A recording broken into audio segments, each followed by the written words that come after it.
Alhamdulillahirrabbilalamin untuk jamaah yang baru bergabung hari ini kita sedang membahas tema yang sangat bagus sekali yaitu Maut Tak Kenal Usia dengan bintang tamu Dinda Mahira. Alhamdulillah. Ya Bu, ini kita rekap lagi ya Bu ya pembahasan sebelumnya ya Bu ya. Tadi yang pertama apa Bu? Hakikat hakikat kematian. Yang kedua kenapa masih banyak orang yang tidak mengingat kematian. Yang ketiga faedah mengingat kematian dan yang keempat mempersiapkan diri menghadapi kematian. Nah kalau gitu langsung aja deh nih Ustadz Abu Fida, mohon izin. Baik, Ustadz, bismillahirrahmanirrahim. Yes. ini kan kita serem ya, takut ya Ustadz ya. Iya. Kalau ngelihat anak muda sekarang banyak banget yang wafat, mohon maaf sebelumnya, menggenaskan meninggalnya. Iya. Nah ini gimana nih Ustadz, apa aja sih penyebab setelah kematian? Nah silahkan. Ya, bismillahirrahmanirrahim. Orang pada saat mengalami kematian nanti ada yang menyesal luar biasa. Salah satunya adalah orang-orang yang diberikan umur di dunia ini, kemudian umur di dunia ini tidak dipakai ibadah secara maksimal. Maka mereka akan menyesal. Di dalam surat Al-Munafikun di ayat 10 itu dikatakan bahwa Allah memerintahkan kepada kita semua, wahai orang-orang beriman kata Allah, segeralah menginfakkan harta kalian, bersedekah. Karena nanti pada saat harta itu tidak dipakai untuk sedekah, malah dipakai hanya untuk berfoya-foya, itu tidak akan berguna apa-apa. Ada orang-orang nanti yang sudah wafat, pada saat di alam barzah menyesal sekali. Kenapa? Kenapa hartaku dulu tidak aku pakai untuk bersedekah? Kenapa hartaku dulu aku pakai hanya untuk bersenang-senang saja? Di mana semua perhitungan itu ada sebentar lagi. Ini yang pertama. Yang kedua, orang-orang yang menyesal pada saat wafat nanti. Yaitu orang-orang yang tidak mendengarkan nasihat orang lain. Ini banyak sekali sekarang terutama anak-anak muda. Anak-anak muda yang merasa, wah saya baik-baik saja. Saya yang penting gak zolim sama orang. Saya yang penting gak pernah nipu orang. Tapi ya gak sholat aja. Subhanallah. Ini bahaya sekali. Bahkan di dalam Riyadhus Shalihin, kitab Riyadhus Shalihin dari Imam An-Nawawi. Beliau menukil salah satu hadis riwayat dari Al-Bukhari.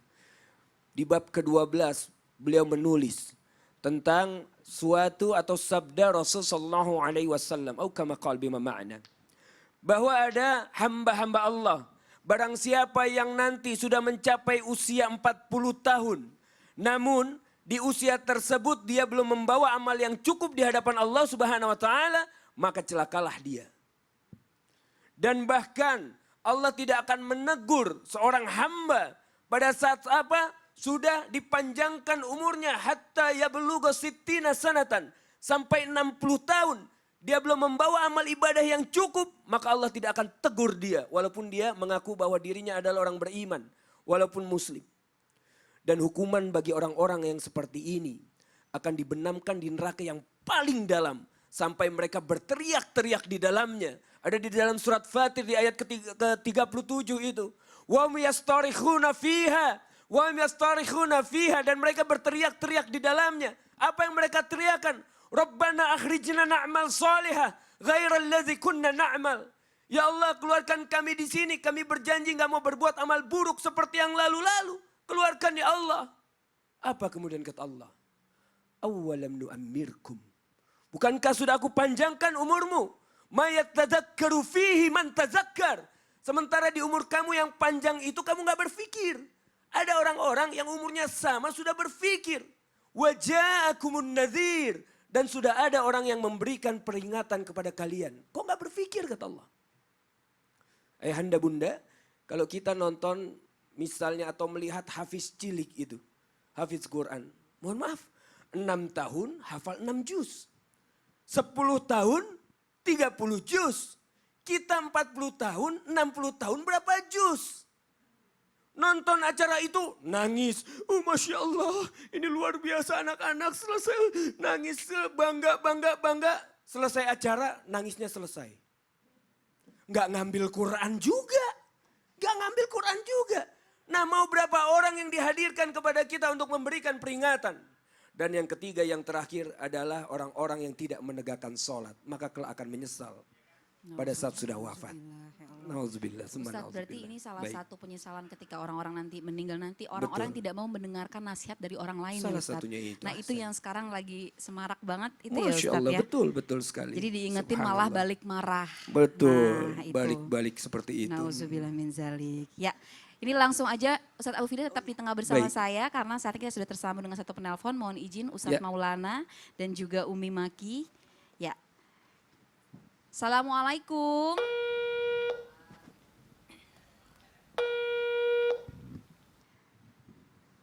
Ya, assalamualaikum. Waalaikumsalam. Ya, silakan Mbak, ceritanya Mbak. Iya, Bu Ustazah dan Pak Ustaz, saya ingin bertanya. Saya ada rencana ingin segera menikah, tapi kemudian Oh, maaf Ada ini Mas ya? Ini dengan Iya. Mas ya, mohon maaf ya, silakan Mas. iya, saya ada rencana ingin segera menikah, tapi kemudian hari ada pekerjaan yang tidak bisa saya tinggalkan. Kemudian pernikahan tersebut dibatalkan oleh orang tua dari mempelai wanita. Itu membuat orang tua saya jatuh sakit dan meninggal dunia. Bagaimana solusinya Pak atau Bu Ustadz? Ya, terima Seperti itu. kasih Mas. Umi Maki silakan terlebih dahulu. Bismillahirrahmanirrahim. Sebelumnya membatalkan dari pihak perempuan karena sebelumnya sudah merencanakan tapi Mas yang membatalkan, begitu? Karena ada pekerjaan. Iya, karena ada pekerjaan. Iya. Ya. Bismillahirrahmanirrahim. Sebaiknya ada di dalam Al-Quran dikatakan wal tangdur nafsum ma qaddamat lighad. Yang lalu biarlah berlalu.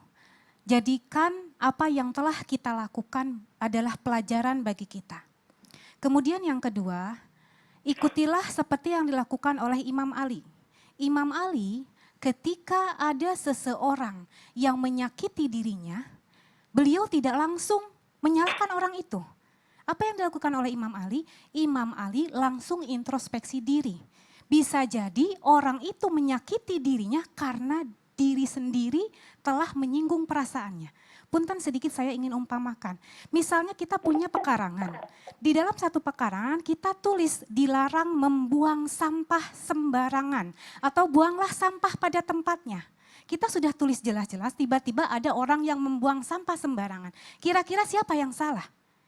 Kita atau orang lain yang membuang sampah?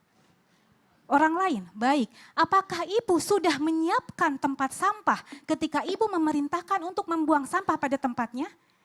Kita harus introspeksi, sudah belum kita siapkan tempat sampahnya? Bagaimana orang bisa membuang sampah pada tempatnya sementara tempat sampahnya kita tidak siapkan? Sekarang tempat sampah sudah kita siapkan. Orang masih membuang sampah sembarangan. Apa? Siapa yang salah kira-kira? Kita atau orang lain? Orang lain, oke. Sudahkah ibu memberi contoh? Sudahkah kita memberi contoh bagaimana cara kita membuang sampah yang baik? Jangan-jangan kita yang belum bisa memberi contoh bagaimana kita membuang sampah yang baik. Jadi itu Imam Ali kalau ada orang yang menyakitinya terus introspeksi diri. Dan ini yang harus dilakukan, mohon maaf, introspeksi diri tentunya karena yang lalu sudah mungkin mengecewakan pihak dari wanita. Wallahu a'lam.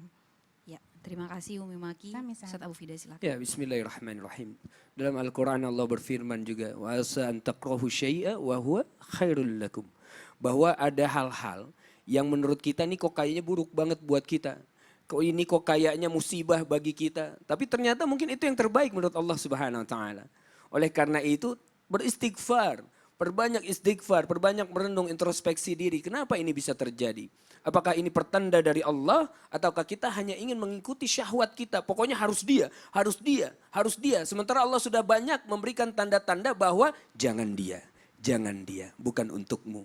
Nah ini dia. Oleh karena itu introspeksi dan yakinkan diri lagi memohon kepada Allah. Mudah-mudahan Allah berikan jalan yang terbaik untuk antum insyaAllah. Amin, amin, rabbal alamin. Ustadz Maulana silakan. Makasih banyak kepada Umi Maki dan Ustaz Abu Fida. Umi Maki sudah memaparkan introspeksi diri, kemudian Ustaz Abu Fida mengajarkan buat kita untuk berbaik sangka kepada Allah. Kalau saya, ayo semuanya yang lagi nonton Islam itu Indah, kasus ini bukan saja kasus yang dialami oleh Mas tadi yang menelpon, tapi banyak kasus yang terjadi. Sudah janjian mau menikah tidak jadi. Nah, karena bisa jadi ini juga ikut andil setan untuk menggagalkan pernikahan itu dengan adanya gangguan dari setan. Setan mengganggu manusia ketika akan menikah dengan 3 cara. Yang pertama, menimbulkan keraguan-raguan. Bisa enggak ya? Boleh enggak ya? Ini yang pertama. Kemudian memperlihatkan keburukan pasangan. Memperlihatkan keburukan pasangan sehingga pernikahan itu tidak jadi. Dan yang ketiga adalah membuat dirinya laris. Ternyata ada yang mau sama saya lagi. Kalau begitu putuskan saja karena ada yang mau sama saya. Betul tidak? Nah, ketiga hal ini adalah godaan setan. Makanya cara yang terbaik, terima kasih banyak kepada orang-orang tua kita, mengajarkan buat kita untuk memperbaiki diri jelang pernikahan. Perbanyak ibadah jelang pernikahan. Makin dekat kepada Allah jelang pernikahan. Supaya setan makin menjauh sehingga pernikahan makin disegerakan. Amin. Ya, terima kasih banyak Ustadz Maulana. Ya Mas, semoga tadi sudah dijelaskan oleh guru-guru kita bisa menjadi solusi yang terbaik, introspeksi diri, berprasangka baik sama Allah dan mempersiapkan diri untuk segera menikah. Insya Allah ini yang terbaik yang diberikan sama Allah. Amin amin ya robbal alamin. Ya terima kasih banyak untuk Ustadz Abu Fida dan Ustadz Maulana. Mohon izin Umi Maki tetap di tengah bersama saya. Umi. Iya. Ini gimana nih Umi? Ada yang bilang kalau kematian itu Allah lebih sayang sama hambanya. Nah, makanya kita harus mengikhlaskan kepergian seseorang yang mendahului kita. Nah, tapi sebenarnya apa sih maksud dari kematian? Kalau kematian itu adalah bukti cinta Allah kepada kita, mohon izin ya. Bismillahirrahmanirrahim. Pemirsa yang dirahmati Allah, benar sekali pada hakikatnya kematian itu adalah bukti atau salah satu bukti cinta Allah kepada kita. Kenapa salah satu? Karena banyak banget bukti cinta Allah kepada kita. Seperti yang sudah saya sampaikan Bunda, di awal-awal saya sampaikan bahwa ketika seseorang wafat, itu adalah awal dari kenikmatan seseorang menuju surga. Kenikmatan yang abadi. Bunda tahu surga nggak Bunda? Belum, iya alhamdulillah, untung belum tahu. Kalau sudah tahu saya kaget Bunda. Bunda, yang namanya surga, Ali radhiyallahu anhu mengatakan surga itu Bunda, lihat. Idza ra'a tayran yatir. Fashtaha ala lahmihi masywiyan fasaqata masywiyan. Bunda di surga kalau ada burung Bunda, burung terbang nih. Burung terbang di atas kita, fashtaha ala lahmihi masywiyan, lalu kita menghayal atau di dalam hati baru menggerutu ya di dalam hati, ya Allah kayaknya enak banget nih burung kalau dipanggang. Apa yang terjadi? Fasyaqqata masywiyan. Burung itu akan jatuh terpanggang tanpa kita harus ngulek bumbu Bunda. Tanpa kita harus ngipas-ngipas Bunda untuk manggang. Tanpa kita harus capek-capek Bunda. Itu di surga Bunda.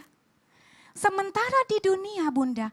Dunia itu lihat Allah mengatakan innal insana khuliqa halu'a. Sesungguhnya manusia itu diciptakan dalam keadaan capek dan penuh keluh kesah. Bunda punten, ketika suami Bunda mendapatkan pekerjaan, lalu suami Bunda bekerja dan bekerja, kira-kira capek nggak Bunda? Capek. Ada keluh kesah nggak ketika capek? Ada. Sekarang saya tanya, ketika suami Bunda, punten, naudzubillah misalnya tidak punya pekerjaan, kira-kira capek nggak Bun? Dan bahkan capeknya itu bukan hanya dirasakan oleh suami Bunda, bukan hanya dirasakan keluh kesahnya pun bukan hanya dirasakan oleh suami Bunda. Bunda akan capek, Bunda akan berkeluh kesah juga. Lihat Bunda, ternyata kalau kita ketahui Bunda, ada kisah yang bukan kisah, ada kejadian atau percakapan antara Nabi Musa dengan Jibril. Satu saat Nabi Musa bercengkrama dengan Jibril, saat itu berkata Jibril, wahai Musa, lihat, peganglah kambing ini, lalu usaplah bulu kambing ini. Karena sesungguhnya setiap satu helai bulu kambing ini adalah kehidupanmu 1 tahun. Bunda coba bayangkan berapa banyak bulu kambing yang ada di dalam tubuh kambing. Bisa lebih dari jutaan. Artinya sebanyak bulu kambing itu, sebanyak itu pula usia Nabi Musa. Lalu Nabi Musa bertanya, wahai Jibril, jadi 1 helai bulu kambing itu adalah 1 tahun kehidupanku? Ya, berarti setelah itu apa? Setelah itu ya wafat. Ya Jibril, kalau memang akhir-akhirnya wafat, ya lebih baik setelah saya selesai tugas saya, mendingan saya wafat. Kenapa? Karena Nabi Musa mengetahui bahwa wafat adalah salah satu bukti dari cinta Allah kepada hambanya. Mudah-mudahan kita termasuk orang-orang yang Allah cintai. Amin, amin ya rabbal alamin. Umi berarti ini orang-orang udah banyak yang salah kaprah juga ya Umi ya. Iya. Kalau kita wafat itu artinya ya udah selesai aja gitu ya. Tapi ternyata itu bukti cinta Allah Betul kepada sekali, kita ya Aca. Allah. Masya Allah, terima kasih banyak Umi Sami-sami, Maki. Aca. Silakan Umi. Ya. Bu! Masya Allah, langsung aja ini dia ada murota Al-Quran dari Ustadz Syam. Silakan Ustadz. أعوذ بالله من الشيطان الرجيم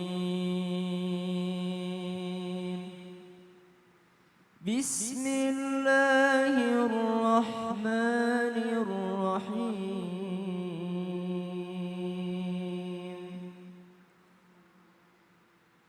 قل إن الموت الذي تفرون منه فإنه ملاقيكم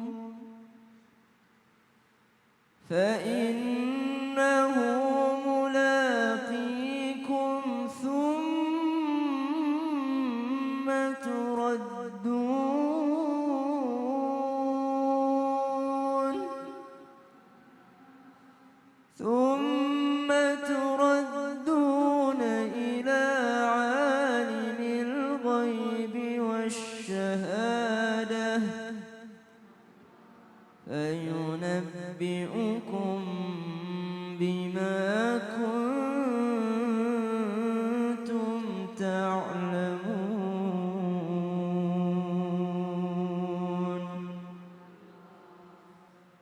الله أكبر بسم الله الرحمن الرحيم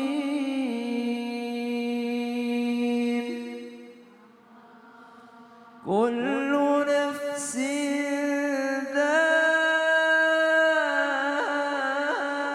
ذائقة الموت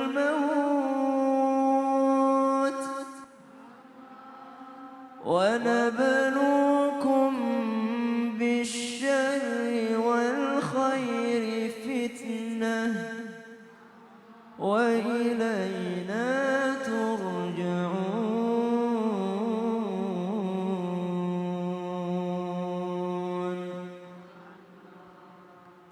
Al-Quran Surah Al-Jumu'ah dan Al-Quran Surah Al-Anbiya, Allah Subhanahu wa taala memberitahukan kepada kita semua, "Qul innal mauta alladzi tafirruna minhu fa innahu mulaqikum." Kematian yang engkau lari daripadanya, maka dia akan tetap menemukanmu. Mati itu Bu seperti rezeki. Yakin enggak Bu mati itu seperti rezeki? Kita bersembunyi di mana saja, maka dia akan menemukan kita. Tidak akan meninggal dunia seseorang, tidak akan wafat seseorang sebelum rezekinya selesai dibagikan oleh Allah Subhanahu wa taala. Maka dimanapun dia akan bersembunyi, maka kematian itu akan menemukannya. Percaya enggak Bu ada orang yang lari dari kematian? Dikisahkan pada zaman Nabi Sulaiman alaihissalam, Nabi Sulaiman sedang meeting dengan teman-temannya. Akhirnya ketika selesai rapat ada seorang sahabat bertanya kepada Nabi Sulaiman, "Wahai Nabi, ada tadi di sana, aku tidak mengenal orang itu, dia memandangku seakan-akan ingin mencabut nyawaku. Siapa orang itu?" Wahai Nabi Sulaiman. Kata Nabi Sulaiman alaihissalam, "Ya benar, dia memang mau datang mencabut nyawamu. Dia malakul maut. Dia malakul maut. Kalau begitu wahai Nabi, tolong terbangkan aku ke negeri nun jauh di sana besok supaya dia tidak menemukanku. Karena rencananya malakul maut akan mencabut nyawanya esok harinya." Akhirnya kata Nabi Sulaiman, "Wahai malakul maut, kau tadi menakuti temanku yang duduk di sini. Kapan kamu cabut nyawanya?" "Besok." "Di mana?" "Di sana." Akhirnya diterbangkanlah sahabat ini ke negeri yang nun jauh di sana. Ketika sampai di sana, bertemulah dia dengan siapa Bunda? Dengan malakul maut. Bertemu dengan malakul maut. Kata orang ini, "Kok ada di sini?" Kata malakul maut, saya juga heran. Allah meminta saya mencabut nyawamu, tapi saya disuruh mencabut nyawamu di sini. Tahu-taunya kamu yang mendatangi aku di sini. Begitulah maut, begitulah ajal mendatangi kita. Kemudian di ayat lain Allah Subhanahu wa taala mengatakan, kullu nafsin dha'iqatul maut. Setiap yang bernyawa akan bukan setiap yang bernyawa akan mati. Kalau setiap yang bernyawa akan mati, biar tidak ada ayatnya, bunda kita tahu semua. Karena yang bernyawa pasti mati. Tapi yang ingin diberitahukan oleh ayat ini bukan matinya, tapi rasanya. Setiap yang bernyawa pasti akan merasakan kematian. Berarti mati itu ada rasanya. Akan tetapi ayah bunda yang rajin ta'lim, orang-orang baik terhadap tetangganya, orang-orang baik terhadap anak-anaknya, baik terhadap orang-orang, Masya Allah memperbaiki hubungan silaturahimnya, memperbaiki hubungannya dengan Allah dan manusia, maka Allah akan perenak kematiannya sehingga dia yang meminta kematian. Artinya meminta kematian rindu bertemu dengan Allah Subhanahu wa taala. Shadaqallahul adzim. Terima kasih banyak Ustadz Syam. Siap. Setelah ini nanti akan ada tausiah dari Ustadz Maulana Tausiah Solusi. Masya Allah. Bagaimana kita bisa rindu kepada Allah, berjumpa dengan Allah, dan bisa masuk golongan dari umat Rasulullah di pada masyar. Masya Allah, bisa rindu kepada Allah. Bisa rindu kepada Allah. Terima kasih banyak Ustadz Maulana. Dan nanti akan ada juga tausiah dari Ustadz Abu Fida. Nah, tentang apa nih Ustadz? Ya, tentang anak muda yang wafat secara husnul khatimah itu seperti apa? Anak muda wafat husnul khatimah. Betul. Masya Allah. Terima kasih Ustadz Abu Fida. Iya, insya Allah. Jamaah yang dirahmati Allah, jangan kemana-mana, tetap di Islam itu indah. Jamaah. Oh, jamaah. Alhamdulillah.